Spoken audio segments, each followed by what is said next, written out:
Boaz était un homme très pieux, Ruth 2,4. Quand les riches propriétaires terriens viennent dans leurs champs, ils ne saluent pas leurs ouvriers. Par contre, ceux-ci se redressent puis s'inclinent devant eux. Mais ici, nous voyons le riche Boaz dire que l'Éternel soit avec vous. Et les ouvriers de lui répondre que l'Éternel te bénisse. Cela prouve donc que Boaz était un homme craignant Dieu, ainsi que ses ouvriers. Tandis que Ruth cherchait du travail, elle réalisa que les gens qui travaillaient en cet endroit étaient différents des autres. D'une façon générale, nous trouvons dans un atelier ou dans un champ des gens qui fument et qui tiennent de telles conversations que l'on peut tout de suite se rendre compte du genre de personnes à qui l'on a affaire. Elle vit la façon de se conduire des gens qui se trouvaient dans le champ de Boaz.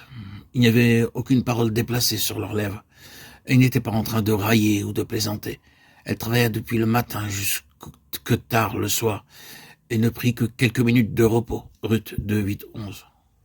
Boaz, qu'elle était venue à le connaître, lui dit que l'Éternel te rende ce que tu as fait et que ta récompense soit entière de la part de l'Éternel, le Dieu d'Israël, sous les ailes duquel tu es venu te réfugier. Ruth 2, 12. La façon d'agir de Ruth était partout très connue. C'est la raison pour laquelle Boaz put lui dire « Je sais que tu as placé ta confiance dans le Dieu vivant et qui va te récompenser. Il t'a placé au bénéfice de sa faveur. » Finalement, elle devint l'épouse de Boaz et l'arrière-grand-mère de David. La parole de Dieu dit que ceux qui le cherchent sincèrement le trouveront. Vous me chercherez et vous me trouverez, si vous me cherchez de tout votre cœur. Je me laisserai trouver par vous, dit l'Éternel. Jérémie 29, 13, 14. À cause de la fidélité de Ruth, vint une grande bénédiction dans la famille de Naomi. Quand Naomi s'est repentie de son péché et de sa faillite, alors Dieu se mit à régir souverainement toute la situation. Dieu a travaillé en sa faveur lorsqu'elle s'est décidée à retourner à Bethléem. En même temps, Ruth eut un grand désir de connaître le Dieu vivant et vrai.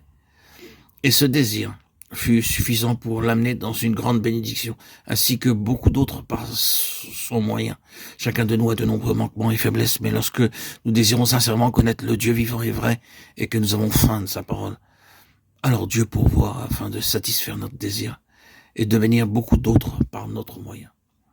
Le livre de Ruth commence par une famine et se termine par une note de triomphe et de joie. Si votre vie est devenue stérile et infructueuse, scrutez-la afin de découvrir la cause de cette famine. Il se peut que vous soyez éloigné de la communion fraternelle ou que vous soyez tellement absorbé par vos occupations de ce monde que vous avez diminué votre temps de prière. Quelle que soit la cause de la stérilité de votre vie, il n'est pas nécessaire que vous demeuriez dans cette condition. Si vous revenez au Seigneur dans une repentance sincère, il vous pardonnera et transformera votre chagrin en joie et vos pleurs en rire. Il vous aidera à recouvrer toute perte.